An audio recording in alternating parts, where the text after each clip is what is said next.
You spend a long time wanting something. It could be your pursuit, something that you're working on right now, or you've been working on for years, and you don't even know exactly what it is in closeness. Maybe like being chosen, like that specific feeling of arriving something, like somewhere that matters. And then you get it, and literally nothing happens.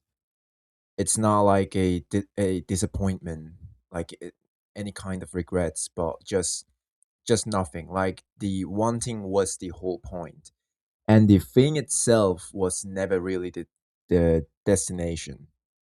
And obviously, I know this is such a trite nowadays in the internet, and you guys hear about the same kind of idea everywhere. It was all about the journey, never about the destination.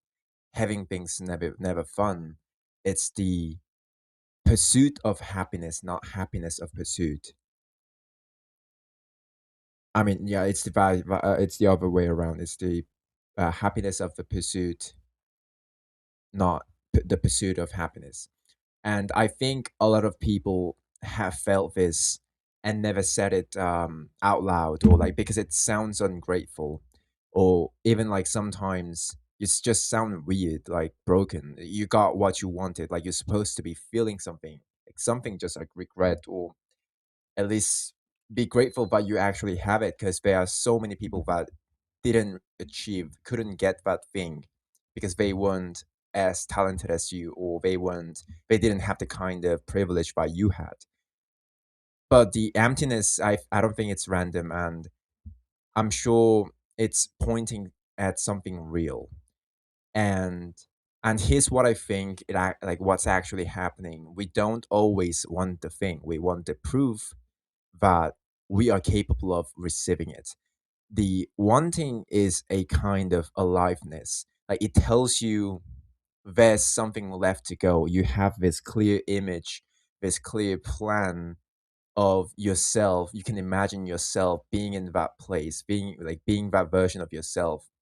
We cannot envision something. We cannot idealize something.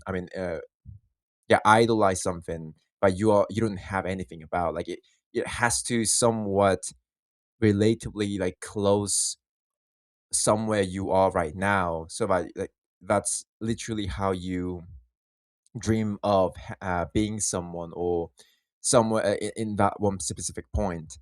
And like the moment you arrive, that aliveness literally disappears because the distance is gone, like you're already there. So which means some people, and I would include myself in this, are quietly living on the possibility more than the reality, like the closed door but still potentially openable. Like if the moment the door's opened, there's nothing that you can do with it. It has to be closed. Like as long as you don't try, or like you can't find that out, like the switch just stays flipped off. The possibility survives intact. And staying away from something isn't always indifference. And I feel like sometimes it's just the most careful protection of the last thing that you still believe you're capable of. So the harder question is whether that switch is permanent, or whether it turned off because something was already wrong before you got there, and the arrival just made it visible. And what most people do is usually find another, like raise the standard one level above, like new level, like so that the doors actually open for them, but they refuse to admit that they already reached the goal. But what they do is just they keep on raising the standard, and they are actually they understand that, like they are being conscious about it. So that's what actually um makes them really despaired and miserable, because they understand that they'll never be the kind of version of what of themselves that they are proud of. They just keep raising standards, like gratification never arrives. You just keep on pushing the treadmill, just like the hedonic treadmill. I think yeah, this is really deeply connected and somewhat similar with that idea. And like as I said, like the arrival just made it visible, and like because the emptiness didn't start at the moment you got what you wanted, and like I was already there. Like you just couldn't see it while there was still something to want. And like which means the work isn't about learning to want less or managing expectations.